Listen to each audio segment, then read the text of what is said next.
Hello dear student, welcome back to the lecture series of Digital Electronics. In this video, we will solve some of the important examples of logic functions. So, सबसे पहला जो हमारा example है वो कुछ इस तरह से दिया गया है.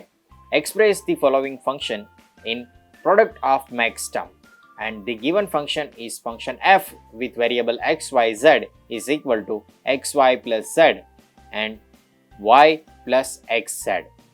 सो हमें इस फंक्शन को प्रोडक्ट ऑफ मैक्स टर्म में कन्वर्ट करना है. ओके, तो मैक्स टर्म में आपको पता ही होगा मैक्स टर्म किसे बोलते हैं. मैक्स टर्म है वो इंडिविजुअल टर्म है पीओएस फॉर्म की. जो हमारे पास प्रोडक्ट ऑफ सम का जो फॉर्म था, स्टैंडर्ड रिप्रेजेंटेशन था, उसमें जो इंडिविजुअल टर्म होती है मैक्स टर्म बोलते हैं. तो हमारा फंक्शन है वो कुछ इस तरह से दिया गया है और हमें मैक्स टर्म में कन्वर्ट करना है. ओके, तो मैक्स टर्म में कन्वर्ट करने के लिए हम क्या करेंगे, पहले जो भी इंडिविजुअल समेशन की टर्म होगी उसमें हमें कन्वर्ट करना है. तो हम क्या करेंगे, पहले इस टर्म को इंडिविजुअली मल्टीप्लाई करेंगे. ओके, तो एक्स वाई है वो इन दोनों वेरिएबल से मल्टीप्लाई होंगे. तो हमें जो टर्म मिलेगी उसमें आएगा x y into y, y dot y plus x y dot x z plus अभी ए टर्म प्रोडक्ट हो गई है तो नेक्स्ट टर्म को हम मल्टीप्लाई करते हैं, एक्स को जेड को वाई से और जेड को एक्स जेड से. ओके, तो plus z y plus z into x z. अभी जो भी टर्म में रिपीट वेरिएबल रिपीट हो रहे हैं उसे हम ओमिट कर देंगे. तो यहाँ पे भी वेरिएबल रिपीट हो रहे हैं, इसमें भी वेरिएबल रिपीट हो रहे हैं. ओके, तो हम क्या करेंगे, एक ही वेरिएबल लिखेंगे, एक को हम ओमिट कर देंगे. आपको पता है कि अगर हमें कोई वेरिएबल ए से ए को मल्टीप्लाई करते हैं तो हम ओके लिखते हैं. तो हम क्या करेंगे, अभी जो हमारा नेक्स्ट टर्म है उसमें x रिपीट हो रहा है तो हम क्या लिखेंगे यहाँ पे x, y एंड z. एक x को हम ओमिट कर देंगे. पहले टर्म में y को ओमिट किया, दूसरे में x को. ओके, तीसरे टर्म में वाई जेड है तो वाई जेड को एज इट इज लिखेंगे और लास्ट टर्म में जेड है और रिपीट हो रहा है तो हम एक जेड को ओमिट कर देंगे, कैंसिल कर देंगे. तो यहाँ पे मिलेगा जेड एक्स जेड. ओके, अभी क्या हो रहा है, फर्स्ट टर्म में एक्स वाई कॉमन है तो मैं क्या करूँगा, इसे कॉमन ले लूँगा. ओके, तो एक्स वाई फर्स्ट टर्म में से एक्स वाई को कॉमन लेंगे तो ओनली वन रहेगा, तो वहाँ पे ओनली वन ही रहेगा. ओके, और सेकेंड टर्म में z रहेगा. नेक्स्ट टर्म में z कॉमन है लेकिन z को कॉमन लेने की कोई ज़रूरत नहीं है तो हम क्या करेंगे, जो भी टर्म है उसे एज इट इज लिख देंगे. ओके, अभी आपको पता है किसी भी वेरिएबल में आप वन ऐड करते हो. फॉर एग्जांपल मेरे पास कोई एक वेरिएबल है a, इसमें मैं वन ऐड करता हूँ तो यहाँ पे अगर आप a की जगह पे 0 रखेंगे तो भी आपको 1 मिलेगा और 1 रखोगे तो भी आपको आंसर 1 ही मिलेगा. दैट मीन्स 1 प्लस z करते हैं तो हमें आंसर 1 मिलेगा. तो हमारा जो यहाँ का टर्म था इसे हम 1 कर देते हैं और 1 को एक्स वाई से मल्टीप्लाई करोगे तो एक्स वाई ही मिलेगा. रिमेनिंग टर्म है उसे हमने एज इट इज लिख दिया है. तो हमारा कुछ फाइनल टर्म इस तरह से मिल रहा है. अभी हमें चाहिए मैक्स टर्म. ओके, और यहाँ पे हमारे पास है कुछ मिन टर्म की टर्म्स. ओके, तो स्टैंडर्ड मिन टर्म्स में हमें अगर कन्वर्ट करना है तो इसमें कुछ वेरिएबल है वो मिसिंग है. अगर हमारे पास मिन टर्म का स्टैंडर्ड रिप्रेजेंटेशन मिल जाता है तो उससे हम मैक्स टर्म इजीली चेक कर सकते हैं. तो हम क्या करेंगे, जो भी हमारा टर्म मिलता है यहाँ पे उसे हम स्टैंडर्ड मिन टर्म में कन्वर्ट कर लेंगे और बाद में उसे मैक्स टर्म में कन्वर्ट कर देंगे. ओके, तो मिन टर्म में कन्वर्ट करने के लिए हमें पहला स्टेप क्या था, तो पहला स्टेप था जो भी मिसिंग वेरिएबल है उसे आइडेंटिफाई करो. तो फर्स्ट टर्म में z मिसिंग वेरिएबल है, सेकंड में x और थर्ड में y. ओके, अगर हमें इस वेरिएबल को इस इंडिविजुअल टर्म में इंक्लूड करना है तो हम 1 से मल्टीप्लाई करेंगे. तो एक्स वाई इंटू 1 होगा प्लस वाई जेड इंटू 1 होगा प्लस एक्स जेड इंटू 1 होगा. और फिर हम क्या करेंगे, 1 को a प्लस a बार से रिप्लेस करेंगे. यहाँ पे a क्या है, तो कि जो भी मिसिंग वेरिएबल है वो मिसिंग वेरिएबल को हम रिप्लेस कर देंगे 1 से. तो यहाँ पे लिखते हैं एक्स वाई. फर्स्ट टर्म में मिसिंग वेरिएबल था z तो यहाँ पे आ जाएगा z into z plus z बार। सेकेंड टर्म में x मिसिंग वेरिएबल था तो हम यहाँ लिख देंगे x प्लस x बार। लास्ट टर्म में था y वेरिएबल मिसिंग तो यहाँ लिख देंगे y plus y complement. Okay, अभी हम क्या करेंगे, इसे मल्टीप्लाई करेंगे जिसे हमने बोला था एक्सपांड। ओके, तो अगर आप एक्सपांड करोगे तो फर्स्ट टर्म मिलेगा XYZ प्लस XYZ बार। सेकेंड टर्म में अगर मल्टीप्लाई करेंगे तो XYZ and XYZ plus X bar YZ plus third term में XYZ and XY bar Z, XYZ plus XY bar Z। ये आपका एक्सपांशन हो गया। अभी हम क्या करेंगे, जो भी रिपीट हो रही है उस टर्म को हम ओमिट कर देंगे। तो ये जो टर्म है वो रिपीट हो रही है तो हम उसे ओमिट कर देंगे। तो हमारा फाइनल आंसर क्या आएगा, तो फाइनल आंसर आएगा XYZ प्लस XYZ बार, XYZ बार प्लस X बार YZ, X बार YZ plus last term XY बार Z, XY बार Z। ये हमारा फाइनल मिन टर्म का स्टैंडर्ड रिप्रेजेंटेशन मिलता है। अगर आप इसे मिन टर्म में कन्वर्ट करना चाहते हो तो हम क्या करेंगे, जो भी हमारे पास वेरिएबल्स है उसमें जो वेरिएबल बिना कॉम्प्लीमेंट के है उसकी जगह पे हम 1 लिखेंगे और किसी वेरिएबल पे अगर कॉम्प्लीमेंट है तो उसकी जगह पे 0 लिखेंगे। ओके, तो यहाँ पे होगा 1 1 1। ओके, तो 1 1 1 का मीनिंग होता है 7। डिजिटल में बाइनरी से आप डेसिमल में कन्वर्ट करोगे तो आपको मिलेगा 7। तो पहला जो मिन टर्म मिलता है वो है M7 प्लस सेकेंड 1 1 0, तो ये हो रहा है 6। तो सेकेंड जो मिन टर्म मिला वो M6। नेक्स्ट 0 1 1, x बार पे x पे एक कॉम्प्लीमेंट है तो उसकी जगह पे हम लिखेंगे 0। ओके, तो ये हो गया 3, तो हम यहाँ लिखेंगे M3 प्लस 1 0 1, तो ये हो गया 5, तो हम यहाँ लिखेंगे M5। और अगर हमें इसे standard sum of min term में लिखना है तो हम लिखेंगे sum of min term, that means sigma m, और स्मॉल से लार्ज नंबर तक हम ऐसे लिख सकते हैं। तो ये हो गया स्टैंडर्ड मिन टर्म। और अगर आपको स्टैंडर्ड मिन टर्म में से प्रोडक्ट ऑफ मैक्स टर्म में कन्वर्ट करना है तो आपको क्या करना है, जो भी आपके पास नंबर है उसे लिखने हैं।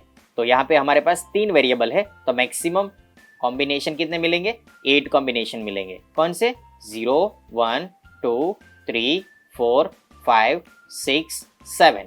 ओके, मैक्सिमम हमें 8 कॉम्बिनेशन मिल सकते हैं। अगर इस 8 कॉम्बिनेशन को आप डेसिमल में कन्वर्ट करोगे तो आपके पास वैल्यू मिलेगी 0 to 7।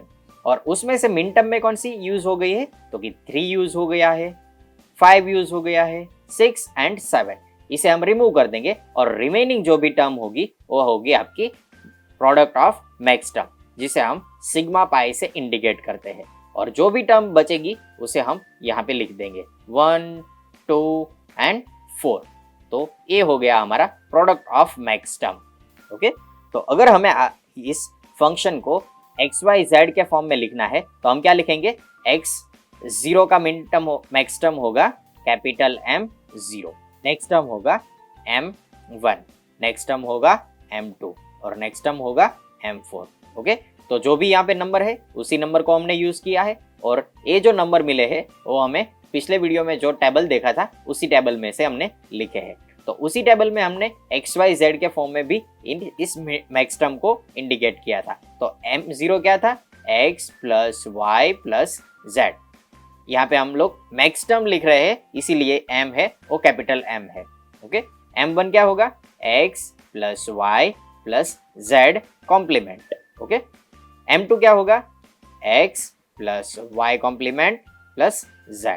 और M4 क्या होगा, X complement plus Y plus Z। तो ये हो गया हमारा स्टैंडर्ड मैक्स टर्म। ओके, जिसे हम बोल सकते हैं प्रोडक्ट ऑफ मैक्स टर्म, जो कि हमारा क्वेश्चन था, प्रोडक्ट ऑफ मैक्स टर्म। तो अगर आपको मैक्स टर्म में कन्वर्ट करना है तो जो भी आपका फंक्शन दिया गया है उसे आप पहले मिन टर्म में कन्वर्ट करो, फिर स्टैंडर्ड मिन टर्म में कन्वर्ट करो। स्टैंडर्ड मिन टर्म में जो वैल्यू मिलती है उसे सिग्मा m में लिख दो। यहाँ पे याद रखो कि स्मॉल m यूज होता है। इसी वैल्यू से आप 0 to 7 लिख दो और जो भी वैल्यू यूज हो गई है मिन टर्म में उसके अलावा जो भी बाकी रहती है, जो भी रिमेनिंग टर्म है उसे हम बोलेंगे मैक्स टर्म। तो मैक्स टर्म में हमने कैपिटल एम को यूज किया था, तो कैपिटल एम के साथ जो भी आपके नंबर से उसे ऐड कर दो, फिर टेबल का यूज करके आप जो भी वैल्यू मिलती है उसे यहाँ पे रिप्लेस कर दोगे तो प्रोडक्ट ऑफ मैक्स टर्म मिल जाता है।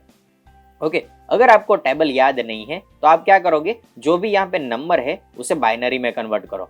तो 4 का बाइनरी क्या होगा 100। ओके, जैसे कि हमने मिन टर्म में यूज किया था, जो भी वेरिएबल है उसे डायरेक्टली 1 लिखेंगे और जो भी वैल्यू वेरिएबल पे कॉम्प्लीमेंट है उसकी जगह पे हमने 0 यूज किया था। तो इससे एग्जैक्ट ऑपोजिट मैक्स टर्म में होगा। किसी वैल्यू को आपको 0 से इंडिकेट करना है तो वेरिएबल एज इट इज रहेगा, और किसी वेरिएबल को 1 से इंडिकेट करना है तो आपको वेरिएबल पे कॉम्प्लीमेंट देना है। ओके, तो हमने क्या किया था, यहाँ पे x बार यूज किया था। क्यों? क्योंकि 4 का बाइनरी होता है 100। ओके, तो आपको 0 को इंडिकेट करना है तो y मिलेगा और 0 को इंडिकेट करना है तो z मिलेगा, और बाद में समेशन ले लेना है क्योंकि a मैक्स टर्म है। मिन टर्म होती तो इसे हम मल्टीप्लाई करते हैं। ओके, और 1 को इंडिकेट करने के लिए हम x बार यूज करते हैं और 0 को यूज करने के लिए डायरेक्टली वेरिएबल लिख देते हैं। लेकिन मिन टर्म में इसे एग्जैक्ट ऑपोजिट होता है, वेरिएबल को 1 से इंडिकेट करते हैं और वेरिएबल के कॉम्प्लीमेंट को 0 से इंडिकेट करते हैं। क्लियर? चलो नेक्स्ट एग्जांपल पे ट्रांसफर होते हैं, और नेक्स्ट एग्जांपल कुछ इस तरह से दिया गया है। Express the Boolean function f is equal to A B plus A bar C in product of max term. फिर से हमारे पास यहाँ पे मैक्स टर्म का ही एग्जांपल है, और जो भी फंक्शन दिया गया है वो कुछ इस तरह से है। Function f with variable a, b and c, और फंक्शन की वैल्यू है A B plus A complement c।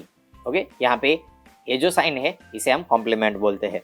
Okay, और हमें प्रोडक्ट ऑफ मैक्स टर्म में कन्वर्ट करना है। मैक्स टर्म POS फॉर्म में आएगा। Okay, product of max term, यहाँ पे P और AP को आप याद रख सकते हो। Okay, product of max term. तो हम क्या करेंगे, पहले जो भी हमारा फंक्शन है उसे मिन टर्म में कन्वर्ट करेंगे। ओके, तो मिन टर्म में कन्वर्ट करने के लिए आपको प्रोसेस पता है। हम क्या करेंगे, पहले स्टेप में जो भी इंडिविजुअल टर्म है उसमें मिसिंग वेरिएबल आइडेंटिफाई करेंगे। पहले में C मिसिंग है, दूसरे टर्म में B मिसिंग टर्म है। ओके, दूसरे स्टेप में क्या करेंगे, जो भी मिसिंग वेरिएबल है उसे ऐड करने के लिए हम जो भी इंडिविजुअल टर्म है उसको 1 से मल्टीप्लाई कर देंगे। ओके, फिर 1 को मिसिंग वेरिएबल से रिप्लेस करेंगे। तो पहले टर्म में था C मिसिंग वेरिएबल, दूसरे में था B मिसिंग वेरिएबल, तो ये हो गया मिसिंग वेरिएबल। फिर हम एक्सपांड करेंगे, तो एक्सपांड करते ही आपको मिलता है ABC plus ABC complement, plus दूसरे में क्या मिलेगा, A bar CB plus A bar CB bar. Okay, तो ये हो गया आपका फाइनल मिन टर्म का टर्म। ओके, और इस मिन टर्म को आपको फाइनली स्टैंडर्ड रिप्रेजेंटेशन में कन्वर्ट करना है। तो आप क्या करोगे, जो भी वेरिएबल है उसे 1 से इंडिकेट करोगे और जो भी कॉम्प्लीमेंट वाला वेरिएबल है उसे 0 से इंप्लीमेंट करोगे। ओके, तो ये कुछ इस तरह से होगा, जो भी कॉम्प्लीमेंट है उसे आप 0 से इंप्लीमेंट करोगे। ओके, तो ये हो गया 7। ओके, 111 बाइनरी का आप डेसिमल करोगे तो आपको मिलेगा 7। तो हम स्मॉल m 7 से इंडिकेट करेंगे। दूसरे में मिल रहा है 110, तो ये हो गया m6 प्लस ये हो गया m3 प्लस ये हो गया m2। तो ये मिल गया हमें स्टैंडर्ड मिन टर्म, तो इसे हम सिग्मा m से इंडिकेट करते हैं और स्मॉल वैल्यू से लार्जर वैल्यू तक लिख देंगे। तो ये हो गया स्टैंडर्ड मिन टर्म।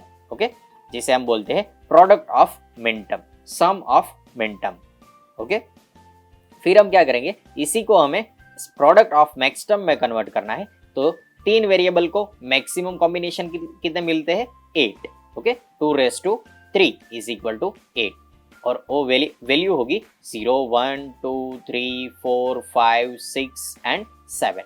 जो भी वैल्यू यहाँ पे मिन टर्म में यूज हो गई है उसे कैंसिल कर दो। ओके, तो 2, 3, 6 एंड 7, रिमेनिंग जो भी वैल्यू है वो होगी इसकी मैक्स टर्म। तो मैक्स टर्म को लिखने के लिए सिग्मा पाई एंड जो भी वैल्यू है उसे हम यहाँ लिख देंगे 0, 1 एंड 4, 5, 4, 5। तो ये हो गया मैक्स टर्म। अगर हमें इसे प्रोडक्ट ऑफ मैक्स टर्म में कन्वर्ट करना है तो आपको क्या करना है, जो भी वैल्यू है उसकी बाइनरी वैल्यू फाइंड करनी है। तो 0 की बाइनरी वैल्यू होगी 0, 0, 0, ओके। देन 1 की बाइनरी होगी 0, 0, 1, 4 की बाइनरी वैल्यू होगी 1, 0, 0 एंड 5 की बाइनरी वैल्यू होगी 1, 0, 1, ओके। फिर आपको मैक्स टर्म में कन्वर्ट करना है। तो मैक्स टर्म में हम क्या करते हैं, जो भी वेरिएबल है उसे हम 0 बोलते हैं और वेरिएबल के कॉम्प्लीमेंट को हम 1 बोलते हैं।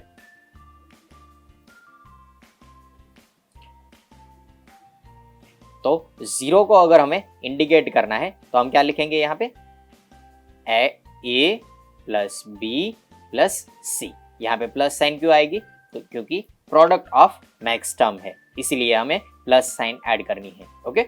और 0, 0, 0 को इंडिकेट करने के लिए हमें ए बी सी को यूज किया है। देन 1 का जो बाइनरी वैल्यू है वो है 0, 0, 1। तो हम क्या करेंगे, ए बी एंड सी की जगह पे 1 यूज करना है, तो 1 के लिए हम कॉम्प्लीमेंट यूज करते हैं। तो ये हो गया 1 के लिए, तो ये हो गया a plus B plus C complement. Next one 4 के लिए 1, 0, 0, तो ये हो गया A complement B and C, okay. तो ये हो गया second one. Third one term A complement plus B plus C. Last one term 1, 0, 1, तो यहाँ पे लिख देंगे A complement B C complement. तो ये हो गया A complement plus B plus C complement, okay. तो ये फाइनल आंसर है इस क्वेश्चन का, प्रोडक्ट ऑफ मैक्स टर्म। इसी तरह आप कोई भी एग्जाम्पल और कोई भी बुलियन फंक्शन के लिए प्रोडक्ट ऑफ मैक्स टर्म और सम ऑफ मिन टर्म कैलकुलेट कर सकते हो। अगर आपको कोई क्वेश्चन है तो आप कमेंट सेक्शन में जाके क्वेश्चन पूछ सकते हो, ताकि मैं आपको जो भी क्वेश्चन है उसका सही आंसर बता सकूं। Thank you.